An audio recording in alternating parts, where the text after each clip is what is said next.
पुढची बातमी। आजच्या जमान्यामध्ये सोशल मीडियावर चमकण्याची आणि स्वतःचं लाईफ अपडेट सर्वांसोबत शेअर करण्याची अनेकांना हौस असते, पण याच हौसेला जरा मुरड घालण्याचा सल्ला आता पोलीस देत आहेत। दिवाळीच्या काळात वाढत्या घरफोड्यांच्या प्रमाणाचं आणि सोशल मीडिया अपडेटचं नेमकं काय कनेक्शन आहे ते पाहूया। सोशल मीडियाच्या जगात आपल्या प्रत्येक गोष्टीची अपडेट सोशल मीडियावर द्यायची लोकांना सवय असते, पण सोशल मीडियाची ही चटक तुम्हाला महागात पडू शकते। दिवाळीच्या सुट्ट्यांमध्ये बाहेरगावी फिरायला जाताना सावध राहण्याचा सल्ला आता पोलिसांनी दिलाय, कारण तुमच्या याच सोशल मीडिया अपडेटमुळे चोरांची चांगली चांदी होऊ शकते। सोशल मीडियाच्या आभासी जगात चमकण्याची एक प्रकारे चटकच अनेकांना लागलेली असते, पण याच सवयीमुळे आयुष्याची जमापुंजी एका झटक्यात गमावण्याची वेळ अनेकांवर येते।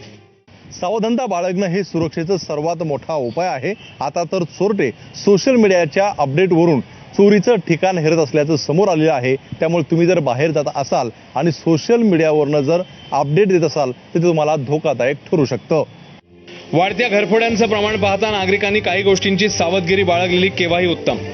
बाहेर जाताना घरातल्या किमती वस्तू बँकेच्या लॉकरमध्ये ठेवणं, सुट्ट्यांसाठी बाहेर जात असल्याचा गवगवा न करणं, जवळच्या पोलीस स्टेशनला बाहेरगावी जात असल्याची नोंद करून ठेवणं। त्यामुळे सोशल मीडिया सध्या प्रत्येकाच्या आयुष्यात अपरिहार्य घटक असला तरी सोशल मीडियावर कोणत्या गोष्टी शेअर करायच्या याचं तारतम्य प्रत्येकाने बाळगायला हवं। ब्युरो रिपोर्ट, ABP माझा।